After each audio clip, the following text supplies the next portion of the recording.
I saw two older boys. They looked like twins. Their skin color was a little lighter than mine. One of them had dyed blonde hair.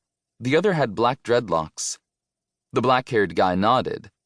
The town says it's using the land for better Wi-Fi and cell signal. They're lying. They hope if they remodel the cemetery, the ghosts will leave. He stepped close. You've noticed it, haven't you? Strange noises at night, kids disappearing into the mist, and your phone suddenly going dead. I swallowed hard. I'm not allowed to have a phone. Because your parents don't want you to hear the ghosts cutting into your calls and wailing, said the blonde kid. The dark-haired one nodded at the graveyard. That's where they meet up. You're trying to scare me. It's not working, I said, even though it was definitely working. Prove it, said the blonde guy. Go inside. No way, I said, trying not to shiver. We're not allowed. I pointed at a large white sign with red letters that said, "No trespassing." The construction workers won't be here for another hour.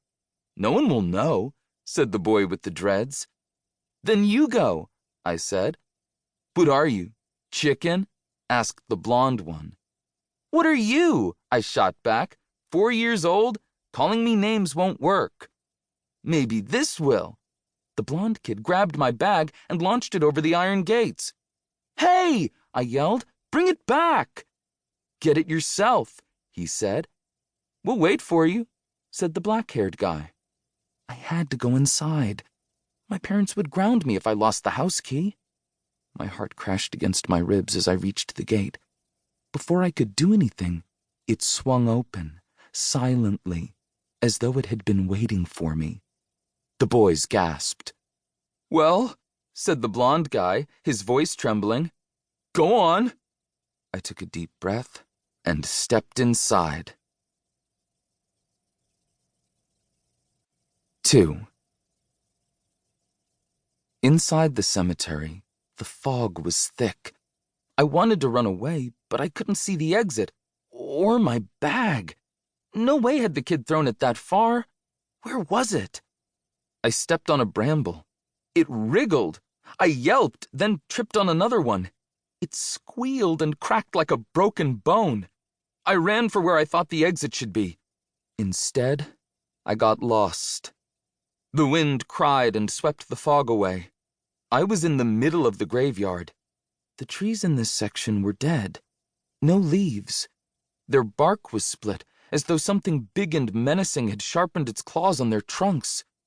Time to leave. I turned, and that's when I saw it. A living tree, in the middle of all the dead ones. It stood 6 feet tall, thick, with dark green leaves in the shape of tears. The soil around the tree was black and wet, but the grass was dead and brown. My breakfast rolled in my stomach as the smell of mold wafted my way. It seemed as though there was a face in the tree, staring at me. A prickle of unease skittered up my spine. Everything in this area was dead, except the tree. It was strong and growing, almost as if it had fed off all the others. I took a cautious step backward. It was silly, but I didn't want to turn my back on the tree. My ears pricked as a sound came behind me. Who's there? I called. A twig snapped and I looked over my shoulder. I was alone. The wind blew and set the tree branches creaking. My chest tightened. Hello? I raised my voice.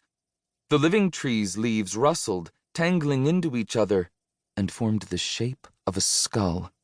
A shiver ran through me. I turned and ran. Something reached out and grabbed me. I seized the thing holding me. Ow! Yelled the thing. What are you doing?